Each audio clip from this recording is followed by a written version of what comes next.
Ladies and gentlemen, we're back once again for another episode of the Weekly Win Streak. It's your boy TP3 Bets, joined as always by none other than What Up Bro, here on this fine Thursday where we have the college football playoff tonight and tomorrow.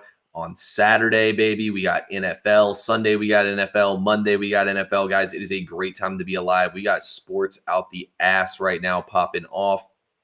And I'm excited, man. I cannot wait to watch these games. Bro, how we doing today, my boy? We're chilling. We're absolutely chilling. Definitely excited for the weekend, excited for football, excited for the game tonight. And literally chilling. It is fucking 15 degrees outside. Well, I can't beat you on that, but tomorrow there's supposed to be snow and ice in Georgia, which there never is. It's 40 degrees here right now. Oh, wow. And yeah, it's supposed to drop down to 32 degrees by 7 p.m. And when I wake up tomorrow, it's supposed to be snowing all day. So that never happens here. So damn, yeah. See? Outside of the weather, how are you? We're doing all right. I got hooked twice last night, so I definitely want my lick back on that one. But we'll get our lick back for sure tonight. We always do. I'm excited though, man. I mean, we got Thursday night football. I honestly thought these games were on Friday and Saturday. So the fact that I realize this game's on Thursday now makes me even more hyped up. So I'm doing good, bro. Just ready to get some money. How'd you end up doing yesterday? Didn't you smack the slate? Yeah. Actually, yesterday I did well. 6-1, up 5.8 units. Missed a parlay, but all my straight plays cashed. It was a good day. College hoops was nice to me. I liked it. Thank you for asking. I knew you went off yesterday. That's why I had to ask. I always ask you either way. You also want to tell the people about how you finally got a bad beat to go in your direction yesterday? That was insane. And we did not deserve to win that game, and I'll totally take it. Yeah, no, we deserve to win the game. Fuck that. Okay, we'll take it. I'm with you. We did. I've been taking a lot of bad beats, and I didn't even want to watch. It was a clean block, and then they send Carabin to the line, and I was like, this is over. He's just got to make one, and this is over. Didn't make any of them. I'm telling you what, we deserved it. We got a nice little win. It was always Villanova. If they didn't win there, that would have just been another bad beat. Hey, that's exactly what you need, bro. It's just that one game to go your direction, and then it's like the fucking Undertaker meme where he pops up out of the coffin. That's exactly what bro was last night, guys. And then he slapped the rest of the slate going 6-1. So bro's all the way back, baby. I got hooked twice last night on Hartenstein over rebounds. He had 11. I had 11.5. I had Kobe White over 19.5 points. He got 19. He shot 5 for 17 from the field, and he got pulled with 6 minutes to go because it was too much of a blowout. So that one stung a little bit, honestly. But you know what? We still did all right. Yes, Abdul Carter is playing tonight, Groovy Caps. You already know that, man. Abdul Carter will be in tonight. But anyway, guys, we got a great slate of games tonight and whatnot. We do have a hard stop around 5:30 as well. So let's go ahead and get into everything here. Also, just realized something. Your ring light's not on. Yeah, you're dark in there. Yeah, I was like, what the fuck? I was like, why does everything look so different today? But yeah, now we're cooking, baby.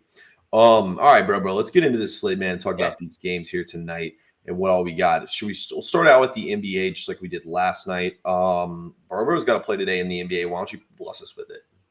Yeah. So this is the eye test plus hometown knowledge plus we got lucky with an injury break that happened after I launched the play. So I don't know if you're necessarily going to get it at this number. I would take like 15. Anything 15 and below is awesome. But above like 16, maybe too much. The projection is still 17. So still good. But we got Max Struss over 14.5 PRA. 8 out of the last 15, 5 out of the last 10, 4 out of the last 5, 2 of 3 head-to-head. The Raptors don't play like a defense. His usage has gone up every single game since he's come back from his ankle injury, and his minutes have gone up incrementally in each of those games as well. It just means he's going to score. I think he's been shooting the ball well. He shot, I think, 5 for 6 yesterday from 3, which is really, really good, obviously. 83% from the three-point line. He'll take that. But also, one of the biggest reasons I took this play I've been a Max Struss hater. Last year in JB's offense, all he did was stand around. He never moved around. He just stood at the 3-point line and clapped his hands. The whole possession, that's all he did. Last night, he ran off-ball screens. He was setting screens. He was facilitating the offense. He is actually running pick and rolls with Mobley and Jared Allen, facilitating it as a 1B point guard. That is what I want to see. Max Struss, over 14.5 PRAs. Donovan Mitchell's out as well. So it just makes this an amazing play. I think they're going to lean on him a little bit more, allow this to kind of be a game where he gets his feet under him and really goes off. T, that's what I got in the NBA. I don't know what you have to say about that. You're usually the NBA guy. So, give a little opinion, but then truly bless the people what they really came here for, which is the TP3 NBA lock of the day. Yeah, I do like that play, I will say. I think it's a pretty solid one. I have a play on a side in that game that I think will definitely cash as well. Got a little CLV on it as well. So, I can eat a CLV sandwich and just fucking hope it hits, man. So we'll see what happens. But I do like that play for sure. I think Struss should. And I know he was injured at the beginning of the season, but he seems like he's been back and been a little bit more part of the offense, and the Raptors defense is trash. So probably a good play there by Bro. Yeah, for the NBA guys, for me tonight, we are going to go with, let's go with my favorite side of the night tonight. I will take the Miami Heat -5.5 tonight at the Utah Jazz. Now, look, I hate betting road chalk like this. I think this is like the chalkiest bet ever. This seems way too easy, and I think it's going to be. The Heat just lost on Saturday night by 136-101 to the Jazz. They lost by 35 points to the Jazz. I'm a believer in the NBA, in the NFL, that when you're a group of professionals and you get your ass handed to you like that, even in the MLB, when you lose by like 15 runs, and you're a group of professionals and you get your ass handed to you like that, you have to step it up a notch. And I think that's what the Heat will do in this game. And if you look at the Jazz's lineup, it's a skeleton crew. They don't have Bryce Sensabaugh. They don't have John Collins. They don't have Jordan Clarkson. They don't have another one of their starting guards as well. I mean, Isaiah Collier's in their starting lineup tonight. That tells you enough right there about what form this Jazz team's in right now. It's basically Sexton, Markkanen, and then the scrubs. So I think personally the Heat should run them off the floor in this game. The Heat have actually been playing better basketball since they suspended Jimmy Butler and kind of were like, all right, bro, you're out of here. Like, shut up. Leave us alone. So I like the Heat a lot in this game. 5.5 points. We'll take it. What do you think about that one? The only way you could play it is the Heat. I totally agree. And the line doesn't really make sense either. If they just got blown out, you would think this line would be a little shorter, right? I mean, it is pretty short considering who all's out for the Jazz, Well, I mean, still. Well, hold on. The Heat are favored, correct? Yeah, -5.5. Correct. Right. I would I see that, and I see that as a glaring sign that Vegas they have confidence in the Heat to bounce back, even though they got their shit kicked in by 30 points. We're on the same page. Yeah, 100%. I was just saying, hey, this team just got beat by 30 points. How are they favored by 5.5? Okay. Yeah. I'm with you on that one. I mean, the Heat will probably be pretty public, but I'm going to take them here. And y'all know me, I don't bet a ton of sides in the NBA. So with that being said, I got a player prop for y'all tonight. And we're going to go back to him because last time I gave it out, he had a buzzer beater from 50 feet away. Nice Trey the gang, baby. Give me Trae Young over 40.5 points, rebounds, and assists. I mean, the Suns are broken right now. I think that's the best way to put it. They just lost to the Hornets, who have 8 wins now on the campaign this year. The Hornets have been downright terrible, and the Suns have too. I thought the Suns would be one of the better teams in the league this year. I thought they had really figured things out at the end of the year, and they really haven't. And this team is in shambles right now. Sure, the Hawks don't have Jalen Johnson. Sure, they don't have Bogdanovich, who's now questionable, probably will be out if he was added to questionable this late in the day. I don't really think it matters. Trae Young's going to take over. He's going to get 12 assists. He's going to score 20-plus points. He's going to get some rebounds here. I think Trae Young is going to give him a nice 25, 15, and 5 game. And I think we're going to soar over the total here of his PRA. So I like Trae Young in this game to have a big game. The Suns have been getting eaten up by guards. Look at what LaMelo Ball did to him. I think LaMelo Ball had a 50 PRA outing against him in the last game. Thoughts and prayers out to everyone in LA, but I'm sad that game got canceled because I loved LaMelo Ball PRA against the Lakers. Lakers been getting destroyed by point guards. So, yeah, we like Trae Young tonight. Yeah, I like that play a lot. Trey's been balling. Trey's been absolutely balling. We said this a couple of days ago, but he looks a lot healthier. And absolutely, prayers out to the people on the West Coast. Terrible, terrible. I mean, that's some apocalyptic shit going on there. That is terrible to see people's houses and livelihoods being quite literally burned before their eyes. Prayers and thoughts out to the West Coast. I also kind of like the Hornets +9, and I was definitely thinking about launching. The Lakers are not it this year, but I like the Trey play, especially if Bogdy's not playing. Like, he's going to have to facilitate. He's going to be the scorer. He's going to be all the scoring. No Jalen, no Bogdan. Who else can score on there on the Hawks? That's it. Yeah, but like the thing is, he's got the shooters who get his assists with Veet and with what's his face, Garrison Matthews. Yeah. Dyson Daniels will hit him on some cuts. He's gonna throw oops to the big men. But yeah, Trey's gonna be the primary. I mean, Trey's gonna shoot the ball 20 times tonight, and he's gonna get to the free throw line. Yeah, I feel like this could be a 40 piece for Trey. Straight up. We might get your PRA just through points alone. Shit, I would love to watch Trey put up a 40 piece. I'm definitely pulling out my side TV to watch this game for sure. So we'll definitely be watching this one tonight. Oh yeah. I love that you have a backup TV like I do. I'll have the room my TV, and if there's something like huge on, or the TV in my room, there's something huge on, bring it out to the living room. Got to get it locked and loaded. Love it.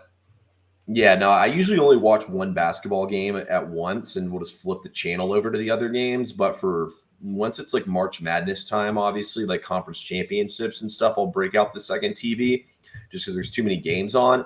But football, I always have two TVs out for sure. Hell yeah. Good shit, B Custom. I'm glad we cashed, man. Glad we cashed. Let's go. T, what do we got? We got college hoops. We got NFL. College football. I'll go ahead and just drop a little bit of knowledge in college hoops. One quick play, and then we'll go right to the college football playoff game between Penn State and Notre Dame. I'll be honest with you. A lot of people are on Ohio State today, and I don't see it. That's not the play. But me being an Ohio State guy, I don't think that's a trap line. And seeing the line move in Ohio State's favor, I don't see it. I don't know. I don't like it. And also, the Purdue-Rutgers game, I wanted to go Rutgers, but I just don't know if Dylan Harper's healthy. Like, he's sick. He barely played in the game the other day against Wisconsin.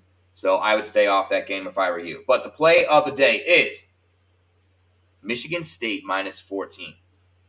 This is against a Washington Husky team, newly integrated to the Big Ten. And they are not ready for this. They are not ready for Tom Izzo and these boys. Michigan State's 38th in adjusted offensive efficiency, 24th in defensive efficiency, 34th in general net defensive rating, 19th in offensive rebound, and 17th in defensive rebounding. Washington's outside the top 175 in both offensive and defensive rebounding. They do not shoot the ball well from the field. They don't play defense. More or less, this is something that this is going to be a blowout. When you see these large in-conference games with large spreads like this, it's meant to scare you. I love them. I think it's Vegas just telling you, hey, it's going to be a blowout. You're scared of this number? Fine, be scared.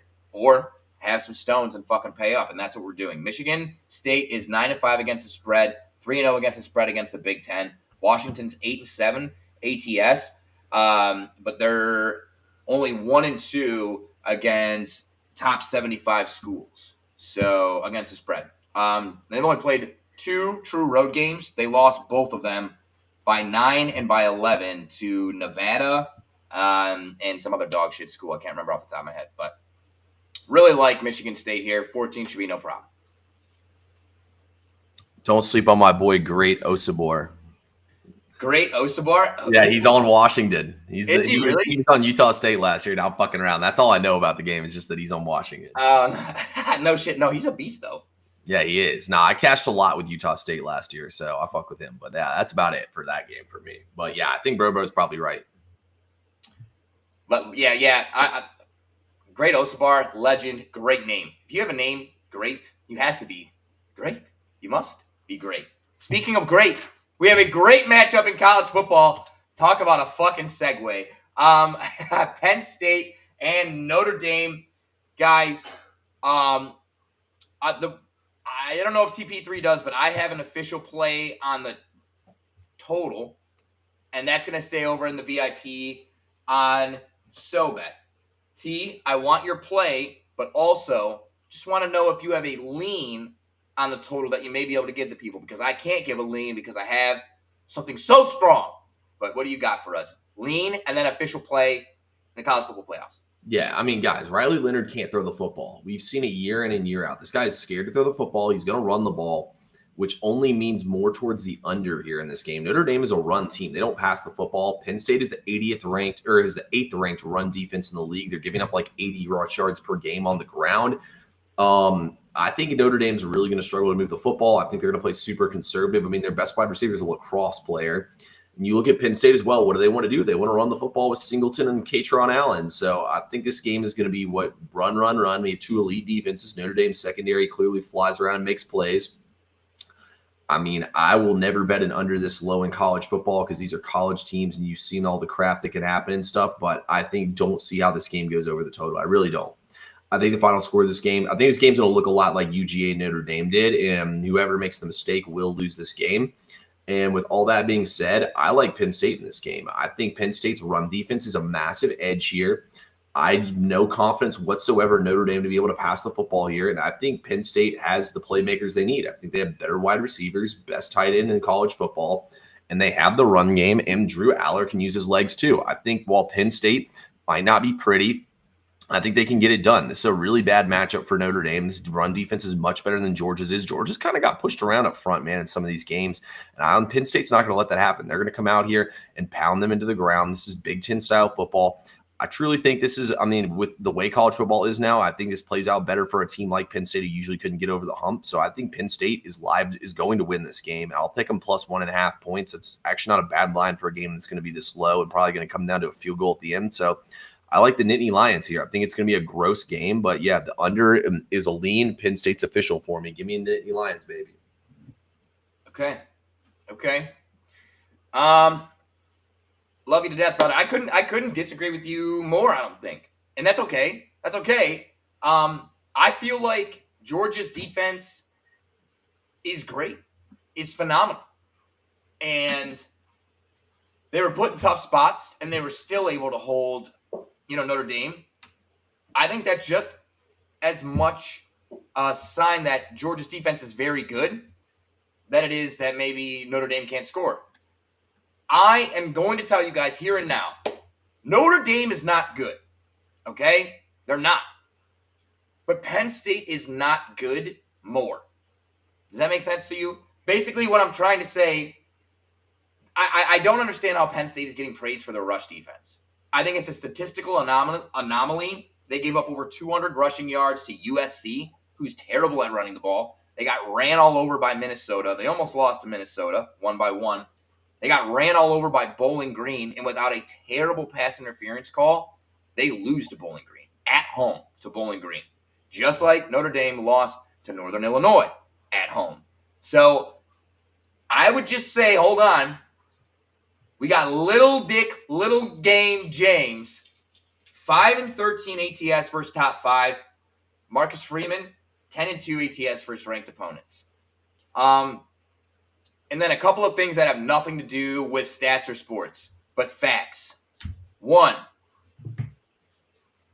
I absolutely love that Notre Dame is a God-loving, God-praising team. Every interview, top to bottom, from the coach to the kicker to the quarterback to every single person that I've ever seen interviewed from this team, praises God before they answer any questions about themselves. There is something to be said about a team that believes, about people that believe in themselves, people that believe in each other, and people that believe in God. You put that all together, it's very powerful, and I like it. I like it.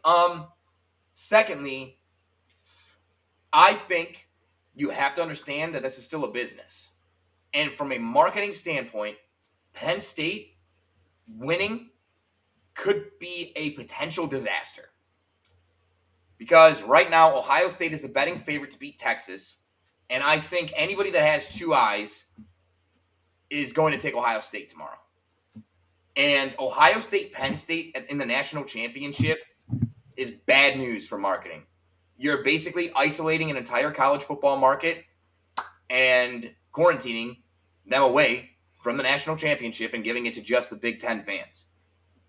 That's basically what it is. Ohio State has big enough national following. So does Texas, to be honest with you. A big enough national following around the country to where they'll get the views and the eyes on the game. Notre Dame is America's team. They got to make money. Notre Dame's America's team. They have the most fans in each state out of all college football. I saw it on some fucking map today. It's true. I mean, you see it on the internet. It's got to be. No, I'm just kidding on that, but I did see it. I just think from a marketing standpoint, Penn State, Ohio State would be an absolute disaster. So, and I don't see Penn State, Texas. So what I see is Penn State, Notre Dame money line. Yeah, I mean, look. It was fair. I know Notre Dame is a great defense. I'm really worried about that offense, man. They did nothing on offense in that game against Georgia. They had one drive basically where they killed the clock, and that was it. Georgia moved the ball on them the whole game. If Georgia didn't turn the ball over, they probably would have won that game 10-9. I see what you're saying. I see what you're saying, but I also will say Penn State played Washington, and in the second half of that game, Washington brought out a running quarterback, and in one half, that dude had 40 yards rushing against Penn State. Now, it may be a little bit different because Penn State has some time to prepare for Leonard, but they've been shown that they can get gashed by the QB run. I trust Marcus Freeman in this defense, man. We can agree to disagree. I know you hate it. I saw you were on Penn State, and I was like, damn it, man. Damn it. Dude, I just really don't think Notre Dame's going to be able to move the ball. I mean, bro, this offense is downright terrible. They played a horrible schedule. They got to play Georgia, the backup quarterback who sold the game for them. They don't take that kickoff back for a touchdown even. We might have had a different game there. I do not buy this Notre Dame team at all, bro. I think they're horrible. So I have to go with Penn State here. Like, I just think college football this year, the teams are more even, plays a little bit better into the hands of a team like Notre Dame. Notre Dame's in the SEC, though. They lose at least 3 games. That's fair. And I agree with that for sure. I guess my only question for you is, what do you value more then? Penn State's victories over SMU and Boise, or Notre Dame's victory over Georgia with an SEC defense? And who did Notre Dame play in the first round? Did they play anyone? I don't think Georgia's defense that good, to be honest with you, bro. That's like one of the worst defenses Georgia's had, in my opinion. The D line was still solid. They're okay. I wouldn't say they're solid. I mean, they couldn't do damn thing against Ole Miss in that game. Ole Miss had their way with them. I mean, dude, I just like when I look at these teams. I mean, don't get me wrong. Penn State really doesn't have a great win either, honestly. Like, Penn State really doesn't have a crazy good win either. I just think that what I saw from Penn State in that Oregon game is they could get up and play with an elite offense and they could play how they need to. I'm yet to see that from Notre Dame. And I mean, Notre Dame really hasn't had to face like a crazy explosive offense like that. Like, they played all the joke teams in the ACC. I mean, USC moved the ball up and down the field on them and should have covered in that game, you know? And I will say one thing about USC against Penn State. USC had like an end around play that ran for like an 80-yard touchdown to start the game. So that did definitely botch the numbers a little bit. But, you know, like, dude, I just don't think Notre Dame's like, I think that Notre Dame and Penn State are similar teams. I think Penn State just has a better offense that has more of an ability to throw the football. I mean, it's going to come down to if you can stop Riley Leonard. If you can make him become a passer in this game, the game's over. Yeah, I think you're 100%. I will 100% agree with you there. I think the two heads of the snakes are making Riley Leonard be a passer for Penn State and pressuring Drew Aller for Notre Dame, because Drew Aller has done a phenomenal job of taking care of the ball when he's not pressured. He has one of the best turnover rates in the Big Ten, one of the best turnover rates in the country, except for when he's under pressure. He has a tendency to have those turnovers like he did as they were driving against Ohio State. It's going to be who makes the mistake. I think it's going to be a great game. It's going to be a fun game to watch. I'll tell you this, because we're on opposite sides here. None of you fucking knuckleheads start commenting on our shit until the game's over, okay? Because this one's going to be back and forth. There's going to be some crazy shit going on. I don't need any of this hindsight hero bullshit until the game's over. I'm dead. All right, that's all I got for the game tonight. I mean, I would say take Riley Leonard over rushing. It's the easiest prop ever, but in college football, you lose yards for sacks. So I would just keep that in mind. I still think it probably hits, though, but I would not touch that. But yeah, that's all I got, man, for this game. I'm excited, ready to watch it tomorrow. We'll run through the other game, do some NBA, college basketball as well. Then Saturday morning, we'll get on here, run down some NFL, and that's about it. Swerve in the corner, whoa, whoa. Put the Jello on, baby. Yes, sir. Yes, sir. All right, guys, we can't thank you enough for tuning in. Another great day with the weekly win streak. Another day where we're going to cash out. Another day where you need to make sure you're following us, that you are subscribed on YouTube, that you have notifications turned on. And if you're not over on SoBet, you're not cashing. Also, the Locker Room Discord has now over 150 members. There is a lot of things happening with affiliate deals, with Underdog, and with Better, with a lot of cool stuff happening. You need to get over there. A lot of great stuff. T, do you have anything else for the people as I have somebody pounding on my fucking wall? Hey, you hear it, man. Dogs are barking. It was always the Nittany Lions. Let's get